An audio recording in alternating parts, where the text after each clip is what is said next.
Hi, welcome back to my channel.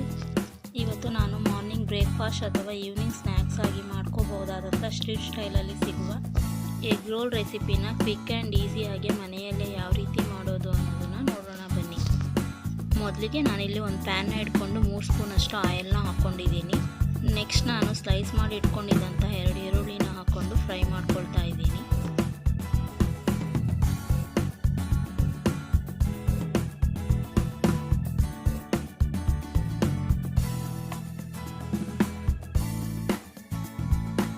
ಇದಕ್ಕೆ ನಾನಿವಾಗ slice ಮಾಡಿ ಇಟ್ಕೊಂಡಿದ್ದಂತಹ ಕ್ಯಾರೆಟ್ನ ಹಾಕ್ಕೊಂಡು ಫ್ರೈ ಮಾಡ್ಕೊಳ್ತಾ ಇದ್ದೀನಿ.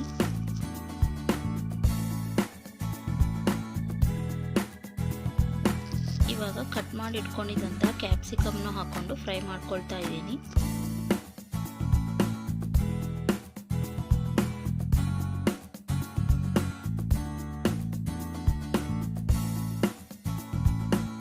ಇದಕ್ಕೆ ನಾನಿವಾಗ ಒಂದು ಅರ್ಧ ಸ್ಪೂನಷ್ಟು ಸಾಲ್ಟ್ನ ಹಾಕ್ಕೊಳ್ತಾ ಇದ್ದೀನಿ.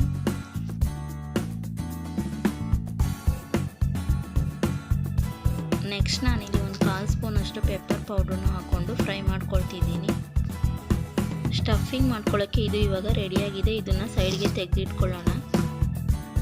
ನೆಕ್ಸ್ಟ್ ಇಲ್ಲಿ ನಾನು ಗೋಧಿ ಹಿಟ್ಟನ್ನ ಚಪಾತಿ ಹಿಟ್ಟಿನ ಹದಕ್ಕೆ ಕಲಸಿ ಇಟ್ಕೊಂಡಿದ್ದೀನಿ. ಅದನ್ನು ಇವಾಗ ನಾನು ಲಟ್ಟಿಸ್ಕೊಳ್ತಾ ಇದ್ದೀನಿ.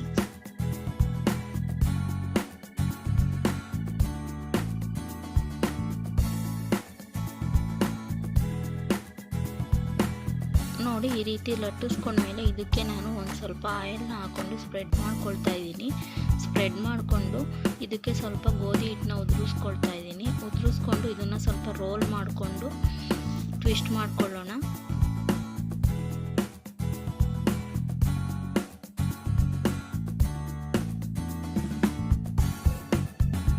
ಇದನ್ನು ಈ ರೀತಿ ಲಟ್ಟಿಸ್ಕೊಳ್ಳೋದ್ರಿಂದ ಚಪಾತಿ ಪರೋಟ ಥರ ಲೇಯರ್ ಆಗಿ ಬರುತ್ತೆ. ಆದ್ದರಿಂದ ಈ ಥರ ಲಟ್ಟಿಸ್ಕೊಳ್ಳೋಣ.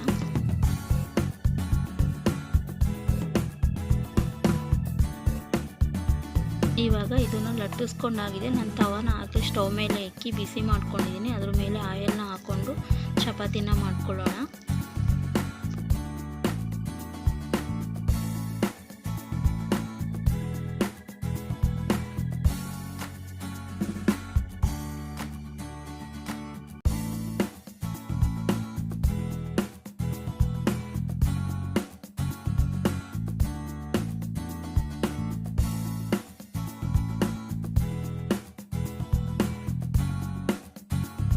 ಚಪಾತಿ ಇವಾಗ ಆಗಿದೆ. ಇದನ್ನು ತೆಗೆದು ಸೈಡ್ಗೆ ಎತ್ತಿಟ್ಕೊಳ್ಳೋಣ. ನೆಕ್ಸ್ಟ್ ನಾನಿಲ್ಲಿ ಒಂದು ಬೌಲ್ಗೆ ಒಂದು ಎಗ್ನ ಹೊಡೆದು ಹಾಕ್ಕೊಳ್ತಾ ಇದ್ದೀನಿ. ಅದಕ್ಕೆ ಒಂದು ಅರ್ಧ ಸ್ಪೂನಷ್ಟು ಚಿಲ್ಲಿ ಪೌಡ್ರನ್ನ ಹಾಕ್ಕೊಳ್ತಾ ಇದ್ದೀನಿ. ಒಂದು 1/4 ಸ್ಪೂನಷ್ಟು ಪೆಪ್ಪರ್ ಪೌಡ್ರನ್ನ ಹಾಕ್ಕೊಳ್ತಿದ್ದೀನಿ. ನೆಕ್ಸ್ಟ್ ನಾನಿಲ್ಲಿ ರುಚಿಗೆ ತಕ್ಕಷ್ಟು ಉಪ್ಪನ್ನ ಹಾಕ್ಕೊಂಡು ಇದನ್ನು ಬೀಟ್ ಮಾಡ್ಕೊಳ್ತಾ ಇದ್ದೀನಿ.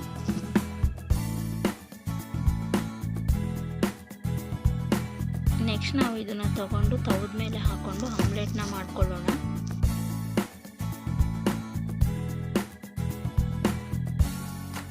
ನೆಕ್ಸ್ಟ್ ನಾವು ಆವಾಗಲೇ ಮಾಡಿಟ್ಕೊಂಡಿದ್ವಲ್ಲ ಚಪಾತಿನ, ಅದನ್ನು ಇದ್ರ ಮೇಲೆ ಹಾಕ್ಕೊಂಡು ಪ್ರೆಸ್ ಮಾಡ್ಕೊಳ್ಳೋಣ. ಇದು ಇವಾಗ ಆಗಿದೆ. ಇದನ್ನು ತೆಗೆದಿಟ್ಕೊಳ್ಳೋಣ.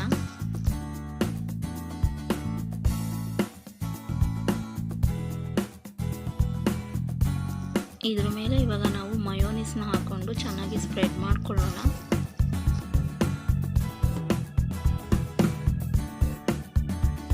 ಇವಾಗ ಇದಕ್ಕೆ ನಾನು ಆವಾಗಲೇ ಮಾಡಿ ಇಟ್ಕೊಂಡಿದ್ವಲ್ಲ ಸ್ಟಫಿಂಗ್ನ, ಅದನ್ನು ಹಾಕ್ಕೊಂಡು ರೋಲ್ ಮಾಡ್ಕೊಳ್ಳೋಣ.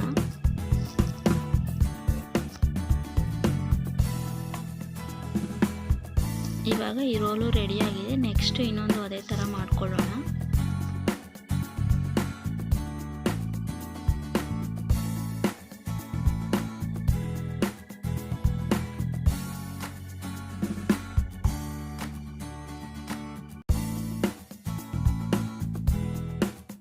ಈಗ ಈ ರೋಲ್ನ ಕಟ್ ಮಾಡಿ ಇಟ್ಕೊಳ್ತಾ ಇದ್ದೀನಿ.